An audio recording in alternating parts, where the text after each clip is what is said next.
So, Kim, one of the things that sometimes we'll hear when we're talking to interviewers is that they will say, well, I just skip narrative practice. My team doesn't like narrative practice. But what I hear you saying, it is just really integral for us as interviewers to understand how children recall different memories. Yes, and what types of questions should interviewers prioritize when you're trying to get to those different memory subsystems?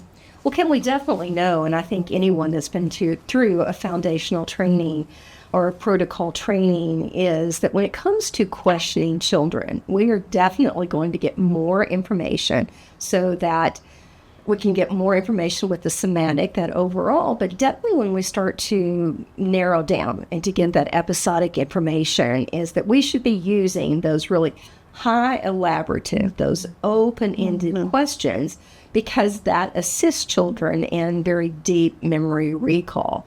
And when that happens, we get more information, more details. It's more accurate. It's more reliable. And we also have to keep in mind that no one has perfect memory recall.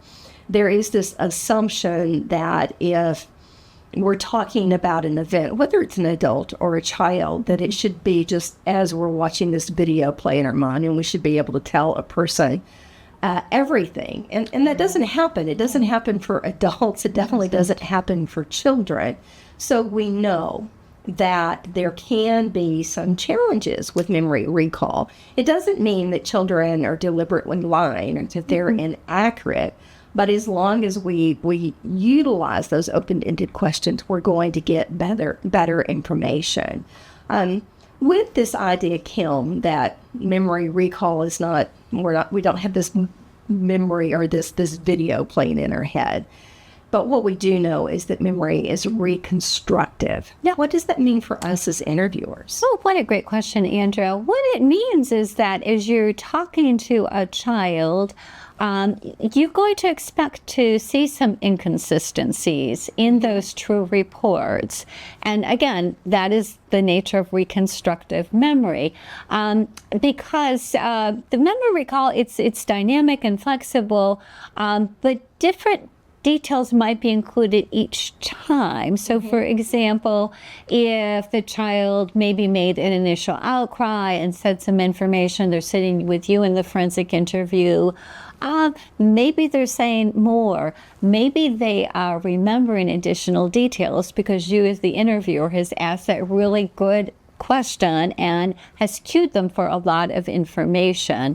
But I think it's important to think about the difference between the central details and the peripheral details. Say some more about that. So central details are things that are generally going to be the most well remembered.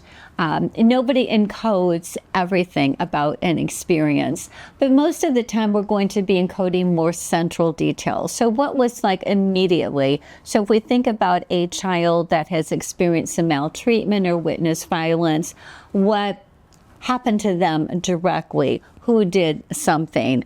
Other types of details are considered to be more peripheral. And those peripheral details that one may not have been encoded, so they can be poorly remembered. So those are going to be things like actually when something happened, what somebody might have been wearing, or if you think about maybe what was happening in the periphery. Those are going to be, again, not as well encoded. And what Dr. Danby said is that the decay is going to happen with all details, but more so with the peripheral details, especially if there's been a significant delay between the experiencing of the event or events and the child sitting down and talking about it.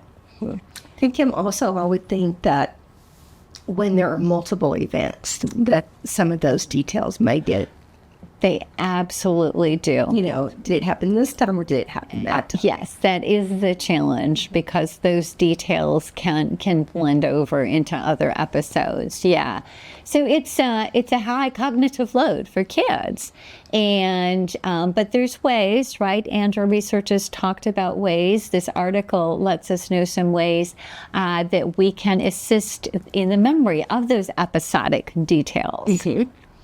And what we also know, and I think thanks for bringing this up, Kim, is that, as you had said, that the memories for events that just are repeated over and over and over again, that does form scripts. And scripts can be really hardwired, I think, for some children. So it's so easy for kids to come in when we do ask that transition question, what are you here to talk about today? Because my daddy's always touching me. And then we say, tell me about your daddy always touching you. And even just after 2 to 3 these experiences, children can form these scripts that are really, I'm going to just say hardwired. Yeah. And so there is some information here, both in the article by Danby and then also by Sonia Brubaker, another researcher, that says if we as interviewers will ask about that script first.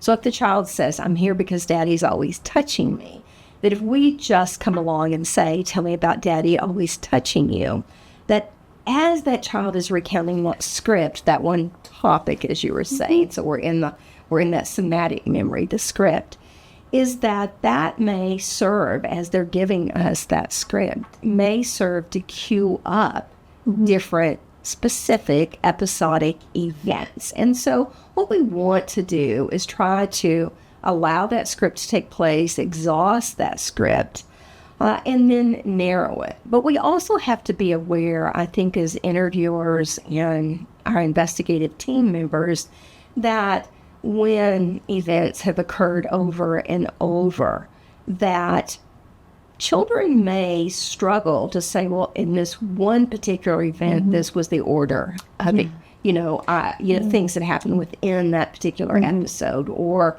oh gosh, was that the time that I had my blue pajamas on versus my red pajamas on?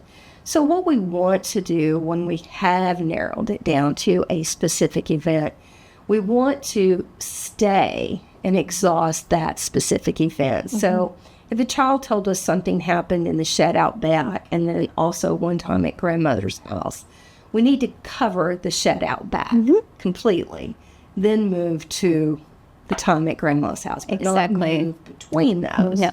Because that's another topic hopping element that we want to be aware of. Yes, you still may be within episodic memory, but it's going to be confusing for the child that you're going from one episodic memory to another. Yeah. What is it that Sonia Brubaker said is that interviewers seldom get the whole sequence of an event.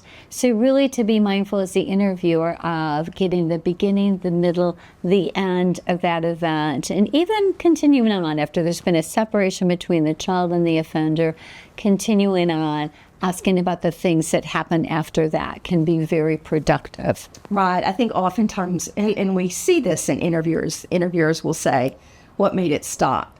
When in essence, if they would continue, well, then this happened, then we went to bed, and my mom came and picked me up the next day. That's the separation between the child and the offender. Yes. And that's when we know we have concluded that event. That's exactly right. And because children often do not understand about actions of adults and what made things stop. Yeah, not really the best question in a forensic interview.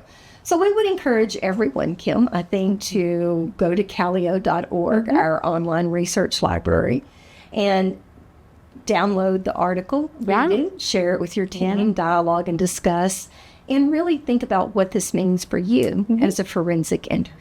Yeah, please do. We love this article. I think it's particularly digestible. And I love that she breaks it down into 5 things. Yeah. So, So thank you for being here, and thank you. download the article.